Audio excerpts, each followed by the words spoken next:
Something big is happening in Iran, and it's the kind of situation that can flip from domestic unrest to international crisis fast. Because while protests spread across the country and the government tightens control, Iran has also put parts of its armed forces on the highest level of alert, basically signaling we're ready if the US or Israel makes a move. Let's break it down.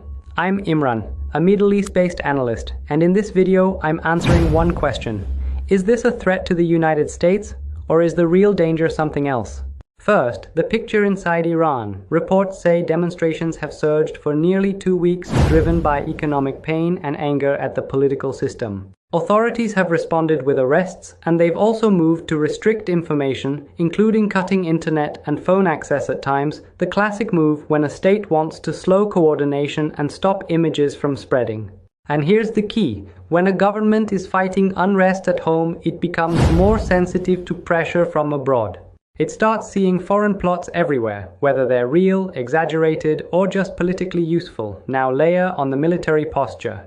Iranian commanders and state-linked outlets have been emphasizing readiness and deterrence. The message is don't even think about it. At the same time, Iran's foreign minister has publicly signaled two tracks. We're prepared for war and we're prepared for negotiations, but only on terms they describe as respectful and mutual.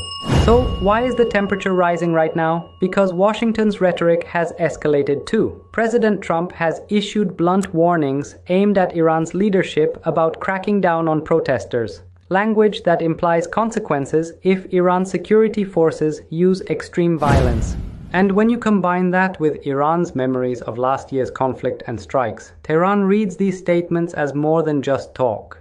Israel has also openly voiced support for Iranian protesters, which Iranian officials frame as outside interference, and that feeds the regime narrative that the streets are being hijacked by foreigners.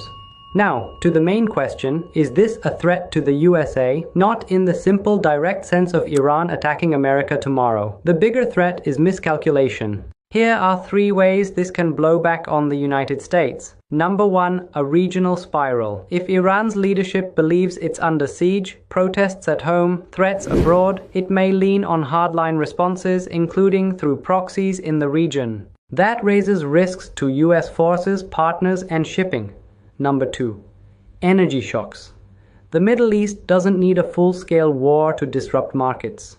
Even heightened tension in key waterways can spike insurance, freight costs, and oil prices, and that hits American consumers and inflation. Number 3, the nuclear clock. When trust collapses, diplomacy gets harder, and if Iran concludes that negotiation brings no relief and restraint brings no security, the incentive structure gets worse for everyone.